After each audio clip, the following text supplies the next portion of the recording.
On va parler santé à présent dans ce journal. La fistule obstétricale, une maladie due à un dysfonctionnement hormonal chez la femme.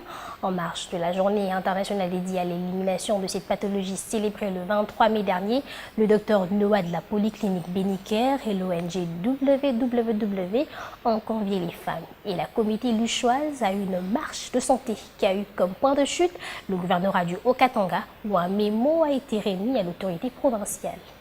C'est en marge de la journée du 23 mai consacrée à l'élimination des fistules obstétricales qu'une marche a été organisée ce samedi 1er juin par le docteur Noah Mutanga, la responsable de la Polyclinique Bénicaire qui opère les femmes souffrant de la fistule dans le Grand Katanga et de l'ONG WW, à laquelle ont participé les femmes policières de la ville de Lubumbashi et les femmes qui ont été opérées de la fistule et les volontaires. On pouvait lire sur les pancartes mariage précoce, ignorance, pauvreté, la culture, manque d'informations et bien d'autres messages, ceux-ci qui sont à la base de la fistule obstétricale chez la femme. Partie de la cathédrale Saint-Pierre et Paul, la marche a chuté au gouvernement de la province du Haut-Katanga où les femmes ont été reçues par la ministre provinciale du genre, famille et enfants, Mireille Nkunda Lupandola. Devant elle, un mémo a été lu par Madame Mimi Mutangala.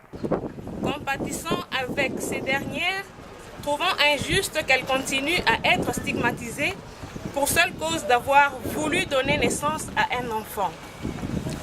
Si la femme ne donne plus naissance, l'humanité va s'arrêter.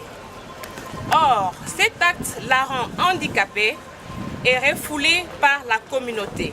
La ministre a promis à ces femmes de transmettre leur mémo à l'autorité provinciale qui est absente de la province du Haut-Katanga.